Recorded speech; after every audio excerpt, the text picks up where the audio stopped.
The Overwatch 2 developers gave an interview giving information on the new tank hero Ramattra, explaining what we should expect from his gameplay come December 6th. They say he's the first hero with 2 forms, which, while transformation abilities have always been a thing in Overwatch, I think what they mean here is he can freely transform between either of them. It's not on a limited cooldown or ultimate. He's what's called a Ramattra unit, which was made in the Omnic Crisis to fight against humanity. Ramattra's 2 distinct transformations are either his Omnic form or Nemesis form, and he has different abilities depending on which form he's in. When in Omnic form, he's not too large, more like a normal tank. But when he transforms and grows, there's a whole new silhouette. As an Omnic, he's similar in height to that of Reinhardt, but in Nemesis form, he's one of the biggest models they've ever made. When asked about his survivability in comparison to the other tanks, the devs place him somewhere in the middle, where he has ways to protect himself and his team in both of his forms, but he's around the middle in terms of survivability, with maybe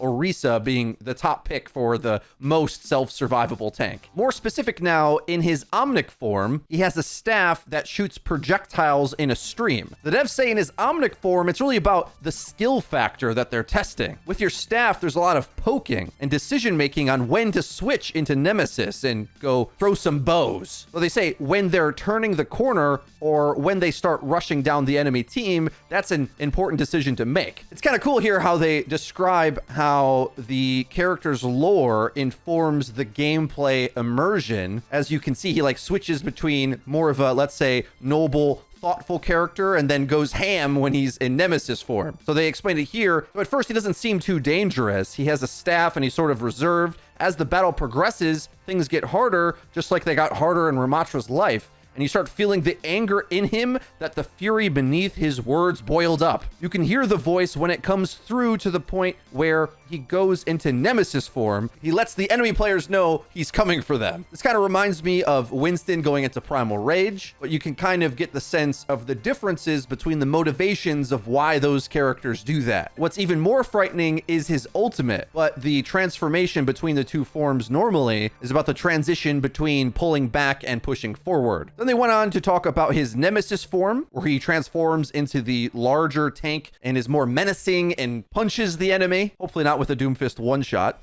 into a wall. They say they really wanted the 2 forms, his Omnic form and Nemesis form, to feel very different from each other, but you'll still get the sense that it's the same hero. They get asked about balancing him already, and their response, we want to look at how the new hero performs in the first few weeks on live and see if there's any adjustments we want to make. But we think Ramattra is going to land pretty well in Overwatch 2, where players will find his place in the game and finding their own playstyle. We think with his Nemesis form, he has something that's quite unique that other heroes don't have, and even has some added utility as well. Added utility. What exactly will that be? They don't go into depth yet. For synergies and counters, the devs explain that Lucio plays well with him because he can speed boost him into position. And if you want to counter him, well, an Ana sleep dart in the back is a good way to go. Not sure how seriously I take some of these gameplay analysis from the devs sometimes, because they might have an intention of how a hero should play, but in practice, it can often be different. And the things that I ask about this is, well,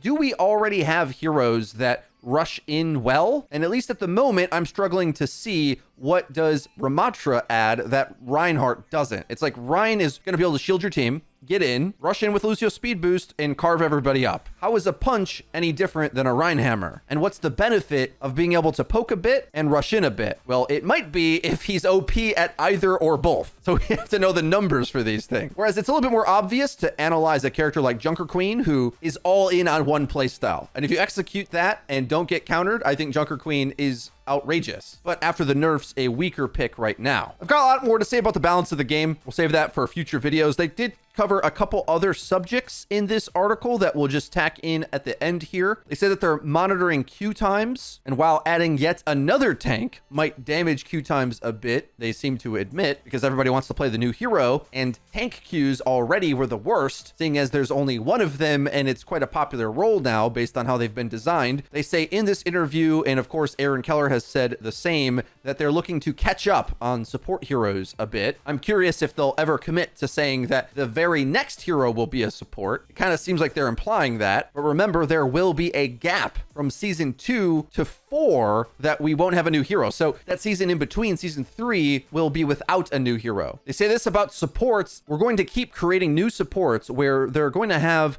different utility and different abilities to make them fit into your compositions a bit differently than everyone else. Okay, well, he said the word different multiple times. I think perhaps with fears of the concept of hero overlap, wondering if the game's going to get stale, this maybe is a intentional repeat of this word to say you will have new things to try and play. It might be fair because Kiriko, I don't think, was too novel. The combination of her kit definitely was. Like, she feels like a new hero and does things no other support can, so I don't have a problem with it. But it's not like we haven't seen mobility options or projectiles or insta-save invulnerability tech in the game. It's just like an Overwatch hero. So I'm curious what they really mean here. They also say at the same time that they're concerned about speed boost stacking and certainly won't make a better version of Lucio. That's like not the goal, but this will all be something we monitor as we get more information. I already am kind of got question marks about Ramattra, where let's say he's a midpoint between Reinhardt, who can shield and rush in, and Sigma, who can shield and shoot from range. Ramattra is a new mix of those ideas. Is this actually a new playstyle? And maybe more importantly, does it even need to be? We've kind of know what the good playstyles in Overwatch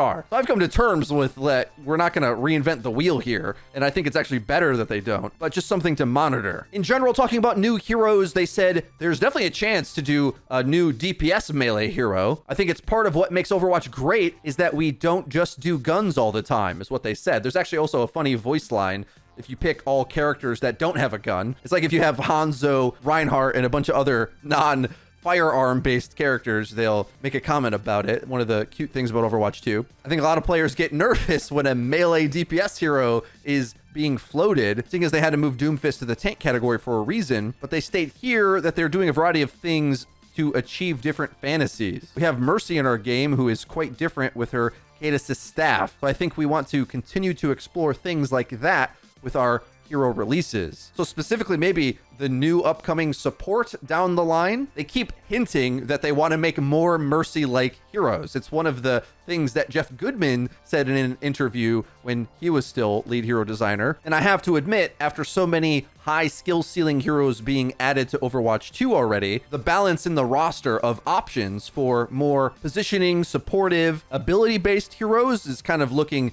disproportionate. Kind of like Brig and Mercy are off to the side and everyone else is playing the shooter game, as Kiriko jumps in your backline to two-tap everybody. Let me know your thoughts on Ramattra and all the other points discussed in the comment section down below. I've been Frito for your Overwatch. If you want to support the channel, hit the video with a like, and don't forget to subscribe and click the bell icon to actually get notified when our videos go live. See you guys next time.